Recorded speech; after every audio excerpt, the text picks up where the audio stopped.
Boa tarde, pessoal, tudo bem? Estamos aqui na nossa terceira live do nosso projeto de lives da Liga de Políticas Públicas da PUC-Rio. Hoje, nosso convidado é especialíssimo, Pedro Fernando Neri, doutor em Economia, colunista do Estadão, fundador do podcast Economista. Hoje uma referência no debate de economia do Brasil. E hoje a gente resolveu, em conjunto, tratar desse tema que está muito relevante, muito atual, que é o fim do auxílio emergencial. Então, para começar esse nosso bate-papo, eu queria fazer a primeira pergunta para o Pedro, que é o seguinte. Professor, qual foi o impacto do auxílio para o Brasil e qual será o impacto do seu fim, né? Lembrando que o fim já aconteceu, já estamos sem auxílio. Boa tarde, professor. Beleza. Obrigado, Fred. Está me ouvindo bem? Estou te ouvindo perfeitamente. Tá. Eu queria primeiro te agradecer, Fred, pelo convite, agradecer a Liga como um todo, é uma honra minha estar aqui. Realmente o auxílio emergencial foi muito, muito importante, ele foi uma inovação grande no sentido de ter sido, o maior programa de transferência de renda da nossa história. Ele tem uma característica de renda básica, né? Então ele foi uma experiência de renda básica também, como a gente nunca tinha tido. A gente conversou muito nos últimos anos sobre a Previdência, a gente argumentou muito que Previdência não tem limites na sua capacidade de redistribuição de renda, por ser uma política pública voltada primordialmente a quem tem emprego com carteira assinada ou quem teve emprego com carteira assinada por muito tempo, e também por atender mais uma população mais velha do que uma população mais jovem, onde se concentra a pobreza. E o auxílio emergencial, nesse sentido, ele foi muito auspicioso, né? Ele é muito voltado para famílias jovens, já que ele tem um limite de renda para o seu recebimento, né, como o principal critério de elegibilidade, junto com outro critério que é não ter emprego com carteira assinada. Então, tudo isso fez ele chegar a uma parcela da população que tipicamente não recebe transferências de renda ou não recebe transferências de renda de valor relevante, como no caso do público do Bolsa Família. Então, ele foi um benefício que chegou muito na região norte, na região nordeste do Brasil, que chegou muito nas famílias com crianças, que atendeu muito a população negra, em particular a população preta, as mulheres. Então, ele foi uma experiência muito interessante de distribuição, né, digamos assim. Não à toa, houve uma queda artificial, digamos assim, na desigualdade de renda, né? A gente não mudou estruturalmente nada no país, mas pelo menos por um período de alguns meses, a gente teve uma queda histórica na desigualdade de renda, a um patamar que a gente jamais tinha observado. A gente teve uma queda histórica também na taxa de pobreza, em particular na taxa de pobreza extrema, né? Então, apesar do auxílio emergencial ser naturalmente uma política muito cara, que custou algo como 10 vezes o que o Bolsa Família gasta no ano, melhor, então 10 anos de Bolsa Família, apesar disso, apesar dessa uma política muito cara, ela mostrou um caminho, assim, né, eu acho que para a opinião pública, para passar da sociedade que não tinha tanto conhecimento dessa realidade, um caminho para se a gente tiver um compromisso firme com redistribuição, com combate à pobreza, um caminho que seria uma transferência de renda robusta, fora do sistema previdenciário, não contributivo e voltado para esse público. E mais do que isso, eu acho também que ela foi uma medida de saúde pública, né? O auxílio emergencial, eu acho que a gente pode dizer sem exagero que ele salvou vidas. A partir do momento que a gente pensa que num país como o nosso, como em outros países latino-americanos, o isolamento social é difícil, a gente não tem o mesmo respeito que existe em outras culturas a seguir esse tipo de norma. A partir do momento que muitas pessoas corriam risco de não ter como sustentar sua família ou até como comer, seria bastante complicado solicitar medidas de distanciamento social sem reposição da renda, né? Então, naquele período mais duro do isolamento social, quando a gente não conhecia muito bem o vírus, quando a gente não entendia muito bem o que era eficaz e o que não era. Porque, assim, eu estou falando isso porque hoje o vírus está aí, a pandemia está aí, mas a gente sabe que dá para fazer algumas coisas de máscara, que você pode se distanciar, que tem perigos diferentes ao ar livre, em ambientes fechados, que a contaminação de superfícies não era aquele pesadelo do filme Contágio, por exemplo. Então, o isolamento social é um pouquinho mais relaxado ainda hoje em dia, né? Então, naquele momento teria sido muito difícil, acho que a aderência do isolamento social sem esse tipo de política, né? Acho que do ponto de vista da economia comportamental, a gente sabe do viés de confirmação, né? A nossa tendência é acreditar naquilo que a gente quer acreditar ou que a gente precisa acreditar, resumindo de maneira bem pouco rigorosa. Mas então, se eu tenho uma medida de isolamento social que me faz mal e eu recebo no WhatsApp que é gripezinha, que não é nada disso, que não adianta fazer isolamento, se essa é uma questão de sobrevivência, para mim é mais fácil acreditar nesse tipo de coisa, né? Então, acho que mais pessoas poderiam ter boicotado as regras. O contra-argumento, já que a gente está aqui no ambiente acadêmico, né, para quem quiser pesquisar essas coisas, seria do pessoal que acha que o auxílio foi exagerado. Então, nesse sentido, por essa visão, como alguém do governo disse outro dia aí em off, em uma matéria, que não se quer mais pagar auxílio para as pessoas irem para baile funk. Se você acha que o auxílio emergencial foi uma medida que fez as pessoas irem para baile funk ou sair demais de casa, consumir demais, aglomerar-se demais, aí você pode até achar que o auxílio emergencial foi uma medida negativa a partir do momento que ele possibilitou um nível de consumo que muitas famílias não tinham antes, então essas pessoas saíram mais de casa do que saíam normalmente. Eu acho que essa tese não tem sido levantada, mas eu acho que alguém pode querer levantar ela quando a gente fala que o auxílio emergencial salvou vidas. Então, por isso é tão importante que algum meio termo entre o auxílio emergencial e o Bolsa Família seja colocado nesse momento. As estimativas são muito ruins para o fim do auxílio em relação à desproteção das famílias com crianças. Vamos lembrar que as escolas permanecem fechadas em geral, principalmente as escolas públicas, então tem uma questão de segurança alimentar envolvida. Vai ser um ano, inevitavelmente, eu acho que de aumento da desigualdade, de aumento da pobreza, de aumento, naturalmente, do desemprego, a partir do momento que as pessoas passam a procurar emprego ativamente e constar dessas estatísticas. E eu acho que pode até ter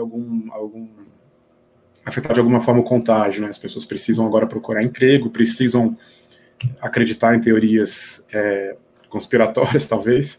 Então, eu acho que é ruim, e eu acho que tem aí uma ampla convergência na opinião pública, formadores de opinião mais conservadores, menos conservadores, mais preocupados com fiscal, menos preocupados com fiscal, políticos de esquerda, direita, que percebem essa necessidade. Então, eu acho que se a pandemia continuar essa trajetória ruim que ela tem tido nas últimas semanas, passada a eleição das mesas diretoras da Câmara e do Senado, eu acho que pode ser que a gente tenha consiga pautar esse assunto, que a sociedade consiga pautar esse assunto, né? E o cenário otimista seria que a gente fizesse isso de forma permanente, né? Não um benefício novo temporário, mas idealmente uma reforma de um programa como o Bolsa Família para que ele seja mais abrangente, claro, financiado de alguma forma sustentável, e esse seria, para me alongar demais aqui, acho que esse seria o cenário otimista, porque muitas sociedades que hoje a gente considera igualitárias, ou mais desenvolvidas nesse sentido, nem sempre foram, né? Foram momentos como esse, não tanto de pandemia, mas às vezes de guerra, de alguma grave comoção nacional que permite que tabus sejam quebrados, que privilégios sejam desfeitos e que a sociedade avance num sentido, num propósito mais igualitário. Então, vamos torcer para que isso aconteça nos próximos meses. E tudo isso vai dependendo da evolução da pandemia, né? Vamos ver como é que a pandemia evolui. Professor, você tocou em muitos pontos importantes nessa sua fala. Eu vou tentar destrinchar para a gente falar um por um, assim. Vou começar com o que você falou do primeiro ponto, da questão de ser muito caro, né, de auxílio emergencial. Falou que foi um gasto muito grande para o que o Brasil poderia realmente arcar. E aí vem a minha pergunta, que seria, quais foram os erros de configuração do auxílio? Porque também muitas pessoas falam, pessoas que nem precisavam ter o auxílio conseguiram, de uma certa forma, burlar o sistema e conseguiram também receber esse dinheiro. Então, para você, quais foram os erros assim e por que eles aconteceram? Eu não compartilho tanto dessa visão. Eu acho que o auxílio teve poucos erros. Assim, se a gente olha em retrospectiva, é mais fácil apontar que teve erros, né? Mas sendo um benefício que precisava ser pago sem burocracia para muita gente que não estava cadastrada, era natural e previsível que tivessem esses erros de inclusão, né? Gente que não precisava recebesse. E eu não acho que isso foi tão significativo, dada a situação tão dramática que a gente vivia, né? Você não queria que as pessoas tivessem que pegar, naquele momento, né, do auge da pandemia, né, pegar ônibus para ir na Receita, regularizar CPF, ir no cartório fazer não sei o quê, trazer conta de luz não sei da onde, e ir na prefeitura, não sei o quê, né? Você não queria que esse tipo de aglomeração acontecesse, então essa foi um pouco da lógica, e com o passar do tempo o auxílio foi ficando mais restrito, né? O governo aprendeu onde é que estavam as burlas na execução, houve também mudanças, né? A própria medida provisória 1000, que prorrogou o auxílio emergencial pelos últimos 3 meses do ano, já limitou um pouco o público, né? Fez o público cair como 10% na sua estimativa original.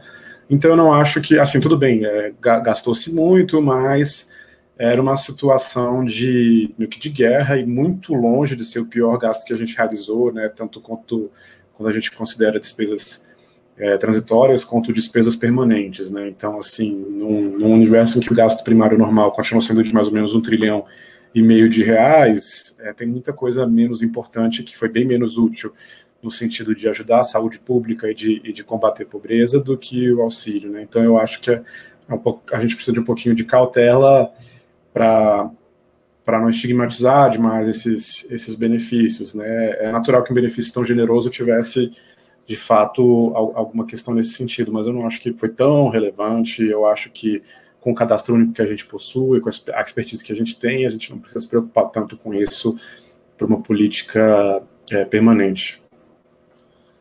Perfeito. Então, você também falou aí, naquela fala anterior, sobre a renda básica, né, que foi uma espécie de um teste de renda básica provisória no Brasil. Então, eu queria que você falasse um pouco sobre se você acha que é plausível ter renda básica no Brasil, e qual seria o modelo adequado de renda básica no país. Eu acho assim que uma renda básica, enquanto um benefício sem muitas contrapartidas, é bastante factível, né? Então, eu estou chamando de renda básica não uma renda universal, né? Não básica no sentido de universal, mas básica no sentido de não exigir condicionalidades, como o cara procurar um emprego, ou ter que participar de entrevistas de emprego, ou aceitar ofertas de emprego. Então, eu acho que o caminho natural para isso é a Bolsa Família, que já se beneficia da experiência do Bolsa Escola, mas, enfim, traz uma experiência própria muito relevante, tem uma capilaridade grande, tem muita gente envolvida, né? Tanto a nível local, onde existe muita expertise, né? Quanto no topo da burocracia, né? Em Brasília. E então, mais recursos para o Bolsa Família, eu acho que seria o caminho, né? A gente precisa tanto expandir o público do Bolsa Família, que é bastante limitado, dadas as condições atuais, né? Como a gente precisa de valores mais generosos, né? Mais capazes de levantar as pessoas da pobreza, né? Eu tô sem o dado aqui, mas o Nerson Menezes tem uma estatística muito interessante em relação ao percentual de crianças que recebem Bolsa Família e que saem da pobreza, né?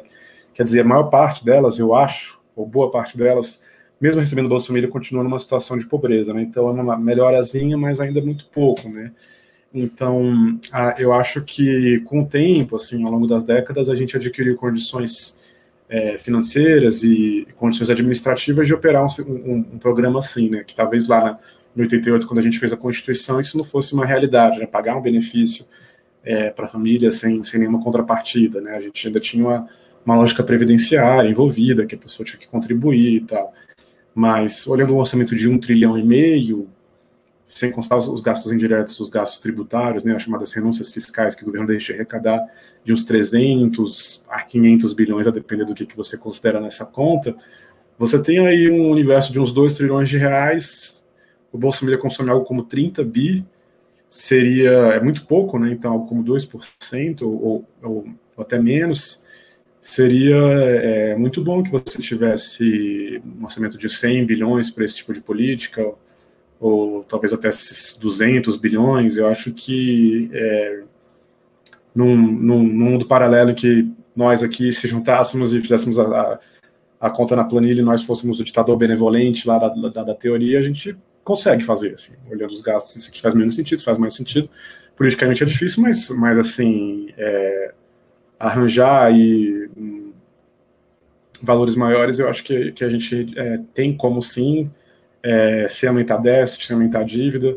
Estou falando aqui em abstrato, não estou falando da parte política, que é mais difícil, sim. Mas eu acho que tem como sim. Então, um programa que muita gente tem proposto vários tipos de coisa, né? Um auxílio emergencial com valores menores, ou com valores maiores para as famílias com crianças na primeira infância, onde o retorno social é maior. Eu acho que muita coisa pode ser pensada, né? Tem um trabalho que vai sair do pessoal do IPEA, do Pedro Ferreira Souza, o Paiva, a Letícia Bartolo, que deve ser nas próximas semanas, que ensina um negócio interessante. Se a gente fosse gastar em proporção ao PIB com esse tipo de política que atende famílias, o quanto países da OCDE gastam em proporção ao PIB, a gente teria que gastar algo como 180 bilhões, né? Então a gente está tão acostumado no Brasil a criticar o gasto que é mal feito, o gasto que é exagerado. A gente sabe que a gente gasta mais com ensino superior do que outros países, gasta mais com previdência do que outros países, gasta mais com funcionalismo do que outros países, ou com remuneração do funcionalismo mais do que outros países, que a gente acaba, talvez, sempre achando que a gente gasta errado. Mas, nesse caso, programas como Bolsa Família, transferência de renda para famílias vulneráveis, a gente gasta pouco na comparação internacional. Então, por isso que eu acho que a gente deveria buscar esse espaço, fazer essa grande discussão, e vamos torcer para que a gente possa fazer ela já em 2021. Beleza. Vou passar, então, para um outro tópico, que é o desemprego, que é causado agora, que já tem previsões, se não me engano, acho que o próprio Daniel Duque, economista, fez uma pesquisa prevendo um cenário de desemprego de 20 milhões de pessoas. E aí eu queria saber um pouco se nesse cenário que a gente não terá auxílio, né, que é um cenário muito pessimista, tipo, pessimismo mesmo, você acha que vão surgir políticas que possam ajudar a garantia de emprego, políticas públicas que possam ajudar as pessoas a voltar para o mercado de trabalho? Como é que você enxerga essa relação assim? Eu acho que muito dessa trajetória do mercado de trabalho depende da pandemia, né? Se a gente tiver algo como a variante de Manaus, ou que se acha que é a variante do Manaus no resto do país, a gente pode até observar que nível de desemprego a taxa de desemprego não vai subir tanto porque as pessoas não estão procurando emprego. Então, se a pandemia se arrefecer muito, a gente não pode ser que o desemprego não suba muito, embora ele já esteja muito alto, né? Em 14%. Se a gente estiver no meio do caminho, pode ser que o desemprego continue subindo porque as pessoas vão procurar emprego, mas não vão achar, mas já não tem mais auxílio, então elas passam a procurar emprego ativamente, né? E aí passam a constar da taxa de desemprego, né? Vamos lembrar que o desemprego é baseado no número de pessoas desocupadas, e esse número é o número de pessoas que não têm uma ocupação, mas buscam uma ocupação. Então, mesmo aqueles que aceitariam uma ocupação ou querem uma ocupação não são considerados desocupados se eles não estiverem buscando ativamente nos 30 dias da PNAD, por exemplo, ou de uma outra pesquisa domiciliar. Isso aconteceu muito em 2020 por conta da pandemia, né? As pessoas não queriam se arriscar a pegar a doença, porque sabiam que não tinha emprego mesmo, ou porque o auxílio emergencial tornou as coisas mais confortáveis. O que a gente viu foi que 12 milhões de pessoas pararam de trabalhar. A queda da população ocupada agora já não é tão grande assim, mas esse número não se refletiu tanto nas estatísticas de desemprego. Então é esperado que a partir de agora mais, e muita gente estima que a gente pode chegar em 17%. O Bruno Ottoni fez uma estimativa como essa, o José Márcio Camargo, a depender do nível do período do ano, mas 17% sabe muitas estimativas. Vamos ver, né? Depende muito da trajetória da pandemia. Agora, a política de emprego seria muito bem-vinda, assim, porque a gente não faz política de emprego ativa no Brasil, quase, assim, né? De novo, na comparação com o OCDE, com outros países, faz parte do estado de bem-estar social desses países, um papel muito ativo do Estado em ajudar as pessoas a conseguirem emprego. Então, de novo, parece que é um caso em que a nossa concepção de estado de bem-estar social tentou mais ajudar quem já está dentro, quem já tem emprego com carteira, dando benefícios, ajudando uma aposentadoria especial, particularmente se essa pessoa tem um emprego no setor público, do que ajudar quem está fora, né? Então, em outros países é muito comum que o Estado tenha um papel relevante em qualificação das pessoas, em treinar a mão de obra, intermediar a mão de obra. Na Dinamarca isso chega a 2% do PIB, né? Então, imagina, seria como se a gente gastasse 120, 130 bilhões de reais qualificando pessoas ou tentando ajudar elas nas agências de emprego a achar uma vaga, né? E a principal política de emprego que tem sido discutida no Brasil e que eu acho que vai voltar a ser discutida esse ano é a desoneração da folha, que foi uma política que eu acho que ficou muito estigmatizada pela experiência do governo Dilma Rousseff, mas a evidência que a gente tem mais recente mostra que aquela política teve, sim, seu êxito em algumas regiões do Brasil, né? Principalmente onde há mais competição no mercado de trabalho, né? Onde a gente não vê uma opção no mercado de trabalho locais, onde existem mais empregadores. Só que isso custa muito caro, né? Por que custa muito caro? Porque o Brasil é um dos países que mais tributa emprego formal no mundo, que é uma loucura se a gente pensa que a gente é um país que tem desemprego alto, tem formalidade alta, tem pobreza alta, tem violência alta. É muito esquisito tributar tanto emprego assim. Muitos países tributam emprego, não tanto quanto o Brasil, e existem países que não tributam quase emprego. Então, é difícil, porque a gente tem um sistema previdenciário que como ele é generoso, e ainda vai continuar sendo generoso apesar da reforma, você precisa financiar esse sistema, e aí você tem que exigir contribuições previdenciárias altas. E tanto que, no âmbito federal, no âmbito da União, a contribuição previdenciária do empregador e do empregado é o principal tributo em arrecadação, né, mais do que o imposto de renda da pessoa física, por exemplo. Então é difícil o governo abrir mão dessa receita. O atual governo tentou em 2019, final de 2019, um programa de desoneração focado em jovens até 29 anos, e até um salário mínimo e meio. Expirou, ele deve voltar com alguma ideia nesse sentido.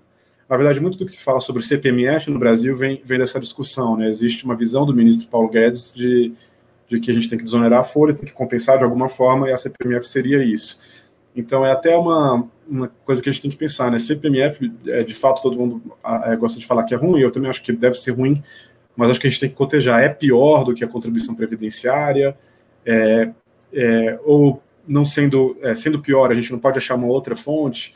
Eu acho que a gente tem que começar a pensar, a colocar a exoneração da folha na discussão de reforma tributária, né? Por que a gente continua dando isenção à distribuição de lucros de pessoa jurídica para pessoa física e tributa emprego de assalariado, com carteira? Então, acho que são questões que a gente vai ter que ver, e com um país que perdeu 12 milhões de vagas e já tinha uma taxa de desemprego alta, a gente tem que fazer essa discussão, sim. Eu receio que a gente não faça tanto pelo estigma que a desoneração da folha tem, pela questão da CPMF estar envolvida no meio, pelo clima polarizado do país, mas eu acho que é uma política de emprego que pode sim ser, se bem pensada, acho que ela pode ser efetiva, sim. Certo. Eu queria, professor, falar de um outro assunto, que é um pouco das visões econômicas sobre a questão do auxílio. Tem pessoas que falam assim, economistas que falam, o governo pode gastar muito, que não vai ter muito problema, a dívida pode ser controlada, ou o déficit pode ser controlado. Enquanto outros economistas são um pouco mais cautelosos, veem um pouco mais a importância da restrição orçamentária e tal. Eu queria saber mais a sua opinião. Se você acha mesmo que tem um limite para gastar, ou se você acha que pode gastar assim de forma indefinida, ou enfim. Eu acho que tem espaço esse ano para endividamento, se for para pagar o auxílio por mais alguns poucos meses, mas eu acho que a questão da dívida é sim muito preocupante, e de forma mais otimista, eu acho que tem muito espaço para cortar, tanto do ponto de vista do gasto, quanto do ponto de vista das renúncias. A gente tributa muito mal e a gente gasta muito mal. Então, se a gente se aproximar da média de países do OCDE em relação à forma como a gente gasta e a forma como a gente arrecada, dá para pagar essas políticas com alguma tranquilidade, assim. Então, eu acho que a gente não precisaria estar tão preocupado com emissão de dívida, não sei o quê. E, assim, eu não acho que exista evidência de que a gente possa continuar se endividando num país com histórico de taxas de juros altas, assim. Mas vou contar um segredo. Pode parecer que alguns economistas acham que dá para continuar gastando, ou aumentar o déficit primário permanentemente, isso não vai ter consequência.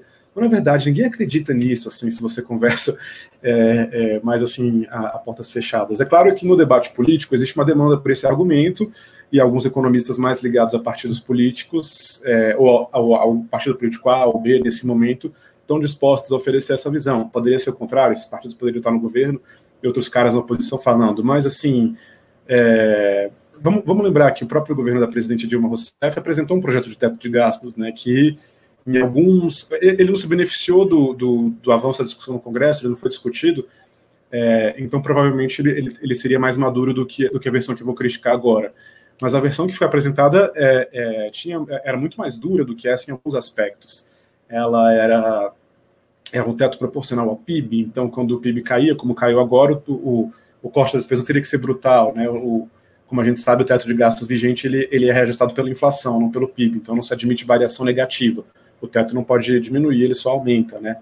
esse teto poderia diminuir bruscamente, não tinha exceção para calamidade pública, então a gente não poderia ter feito auxílios só mudando o próprio teto. Então, assim, a ideia de que você precisa limitar não necessariamente a despesa, mas o endividamento, ela é bastante bem aceita, assim, tanto é que o debate mais sofisticado que existe contra o teto é de trocar o teto por uma outra âncora fiscal, para outra medida que segure o gasto, sem punir algum tipo de despesa que você ache mais meritória, por exemplo, investimento público, mas achar que dá para continuar gastando, gastar como ano passado para sempre. Tem o pessoal que vai postar no Twitter, mas nem esse pessoal acredita, assim, por exemplo, MMT. Conheço gente que defende MMT em público, mas em privado diz que não, isso é mais para movimentar as pessoas, para elas verem o senso de possibilidade. Não é uma coisa que tem ninguém levando a sério, assim. É claro que por qualquer razão particular de uma ou outra pessoa, ou até por planejamento de carreira, a pessoa queira oferecer essa opinião para um determinado grupo e está disposta a fazer esse papel e tal. Mas essa coisa de que o Brasil pode gastar todos os anos o quanto gastou no passado, isso não vai ter nenhuma consequência diversa, isso não afeta os juros, isso não afeta o crescimento da economia. E, sinceramente, nunca vi ninguém que de verdade acredita nisso ainda. Sei de quem você está pensando quando você faz a pergunta, mas não acredito. As pessoas fazem uns personagens nas redes sociais e tal, mas ninguém acredita nisso, cara. Entendi. Professor, eu queria também que você falasse um pouco você falou um pouco da questão da tributação dos ricos, né? Que é um debate também que é bem extenso. Enfim, se você acha como é que você vê esse cenário para esse ano e como é que isso impactaria na questão do auxílio? Você poderia abrir um gap muito grande de renda para poder investir mais no auxílio? Queria também entender um pouco sobre isso. Legal. Então, o Brasil tem oficialmente algo como 300 bilhões de reais de tributos que a União não arrecada porque ela abre mão de arrecadar. São políticas públicas, né, para fomentar alguma coisa. Por exemplo, a Lei Rouanet, que é uma parcela muito pequena disso. Eu quero ajudar o setor cultural, eu acho que isso é meritório, então eu faço isso. Tem renúncia para todo tipo de coisa, para educação, para saúde. Tem coisas que não são consideradas renúncias, mas, por exemplo, isenção, imposto de renda que pessoas ricas podem ter para não pagar imposto de renda na pessoa física. Acontece também. Então, tem bastante espaço, assim, eu acho que até uma quase unanimidade que essas questões têm que ser endereçadas em algum momento, de alguma forma. Isso libera pelo menos algumas dezenas de bilhões de reais, mesmo estimativas mais conservadoras. A questão é que na versão atual do teto de gastos, a maioria das pessoas entende que você não pode gastar mais do que o teto de gastos e compensar com o aumento da receita. Então você poderia você teria que dar um jeito, né, esse gasto passar para os estados e municípios, ou você fazer esse gasto via Fundeb, por exemplo, que não está no teto, né, falando do Fundo de Educação. Mas existe uma outra corrente que é minoritária, que acha que a redação do teto de gastos atual permite que você gaste com benefícios, por exemplo, benefícios sociais, um benefício social temporário acima do teto. Então, existe essa indefinição sobre o teto de gastos, é uma questão um pouquinho mais xarope, assim, mas é um debate um pouquinho mais maçante, mas eu escrevi sobre isso na Folha ano passado com o Felipe Salto, com o Daniel Cury, com o Paulo Bijos e a Cristiane Coelho, e a gente entende que pode se gastar acima do teto de gastos, desde que não com algumas despesas proibidas, como funcionalismo e previdência. Então, por essa nossa visão, você poderia aumentar a carga tributária, né, reduzindo renúncias tributárias para os mais ricos e gastar mais. Mas a visão dominante hoje é que você, com o teto de gastos, não poderia fazer isso, salvo se essa transferência fosse fora do teto de alguma forma prevista, tipo Fundeb, ou estados e municípios, não sei, teria que pensar em alguma coisa. Certo. Eu vou fazer a última pergunta, porque já está com o tempo já quase chegando ao fim, mas é uma pergunta que, até por um ponto que você falou, da questão das evidências, políticas públicas baseadas em evidências. A gente vê que tem muitos pesquisadores que pesquisam sobre temas como auxílio próprio, você e vários outros aí que você também citou ao longo da live, mas você falou do aspecto político, que é uma dificuldade muito grande de você conseguir aprovar as coisas, porque o aspecto político sempre pesa contrariamente. Aí eu queria saber um pouco, por que você acha que isso ocorre tanto? Por que você acha que não consegue haver um consenso entre o que a pesquisa de evidência fala e entre o posicionamento político? Era isso que eu queria saber.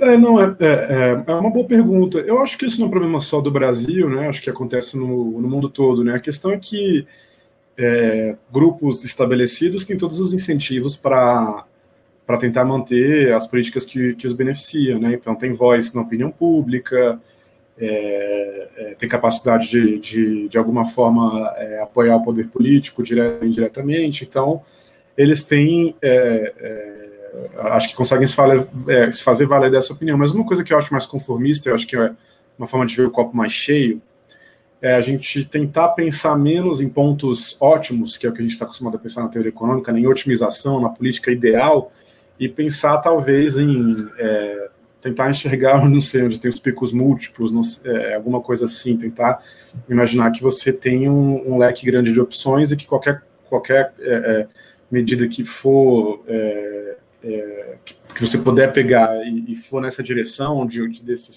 desses picos tem que ser aproveitada, porque acho que faz parte da democracia, né? Então, se você consegue, se a sociedade vai para o caminho que é melhor do que o que a gente tem hoje, eu acho que já é um avanço, assim, né? Então, acho que a gente tem que se conformar e não pensar tanto no ponto ótimo, né? Tem